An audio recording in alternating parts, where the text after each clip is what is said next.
UGC की guidelines के अनुसार फाइनल सेमेस्टर और फाइनल ईयर के अभ्यर्थियों की परीक्षा 30 सितंबर 2020 तक आयोजित कराना सभी यूनिवर्सिटी को अनिवार्य कर दिया गया था, जिसकी सुनवाई करते हुए माननीय दिल्ली हाईकोर्ट ने दिनांक 10 अगस्त 2020 को इस पर कुछ अहम सुनवाई हुई है।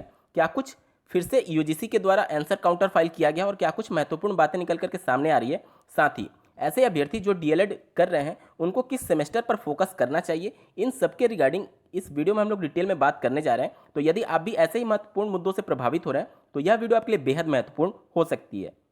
नमस्कार दोस्तों, मेरा नाम है नीरज और आप देख रहे हैं करियर बिट यूट्यूब चैनल। अगर आप इस चैनल पर पहली बार विजिट कर रहे हैं तो इसको सब्सक्राइब करते हुए बेल आइकन को प्रेस करना ना भूलें।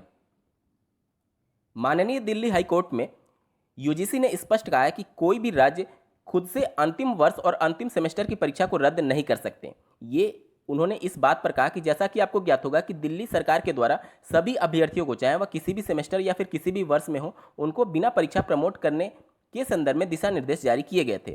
साथ ही महाराष्ट्र ने भी ऐसी ही कुछ नियम अपनाने की बात कही थी। इसके बाद से माननीय दिल्ली हाईकोर्ट में यूजीसी ने स्पष्ट कहा है कि कोई भी राज्य बिना परीक्षा कराए अभ्यर्थियों को प्रमोट नहीं कर सकता अगर अभ्यर्थी फाइनल ईयर या फिर फाइनल सेमेस्टर में पढ़ रहा है। तो ये बातें स्पष्ट हो चुकी हैं कि यूजीसी अब बिल्कुल भी अपने फैसले से पीछे नहीं हट रहा और वह बिल्कुल परीक्षा कराने के ही फेवर में है। और माननीय दिल्ली हाईकोर्ट भी उनकी बातों को स्पष्ट सुनते हुए अगली सुनवाई दिनांक 14 अगस्त 2020 को निर्धारित कर दी है।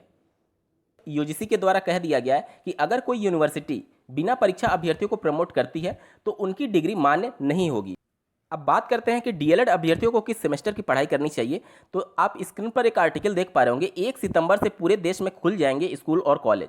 जैसा कि प्रस्तावित है कि 1 सितंबर से पूरे राज्य भर में सभी स्कूल खोले जा सकते हैं। तो अब यहाँ पर जो डीएलएड की स्थगित परीक्षाएं थी उन पर ज़्यादा फोकस किया जा सकता है पीएनपी के द्वारा। वहीं डीएलएड 2018 बैच के तृतीय सेमेस्टर और डीएलएड 2019 बैच के प्रथम सेमेस्टर की परीक्षाओं के संदर्भ में पीएनपी के सचिव का स्पष्ट कहना है कि जब तक शासन की तरफ से कोई स्पष्ट दिशा निर्देश जारी नहीं कर दिया जाता तब तक वह अभी इस पर कुछ भी बोलने में समर्थ नहीं है। यानी कि पीएनपी पूरी तरीके से डिपेंड है शासन क्या कुछ फैसले लेती है डीएलएड के अभ्यर्थियों के संदर्भ में। हालांकि पीएनपी के द्वारा अभ्यर्थियों को प्रमोट करने के संदर्भ में पहले ही शासन और एससीईआरटी को प्रस्ताव भेज चुकी है और उसी प्रस्ताव के जवाब का इंतजार कर रही है पीएनपी।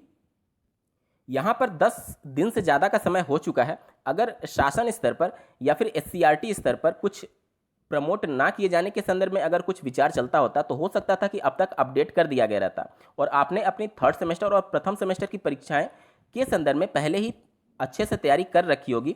तो आप लोग अब ज़्यादा अपने क्रमशः द्वितीय सेमेस्टर 2019 बैच और फोर्थ सेमेस्टर 2018 बैच ज़्यादा फोकस करिए, क्योंकि जिस प्रकार से सितंबर माह में स्कूल और कॉलेज खोले जा रहे हैं तो अब इसको देखते हुए अगर आप प्रमोट हो जाते हैं तो जल्दी ही आपकी चतुर्थ सेमेस्टर और द्वितीय सेमेस्टर की भी परीक्षाएं कंडक्ट कराई जा सकती हैं, क्योंकि आपका प्रशिक्षण भी समाप्त हो चुका है। आज के वीडियो में बस इतना ही दोस्तों। इस वीडियो को देखने के लिए आपका बहुत बहुत धन्यवाद। भगवान करे आपका दिन शुभ हो।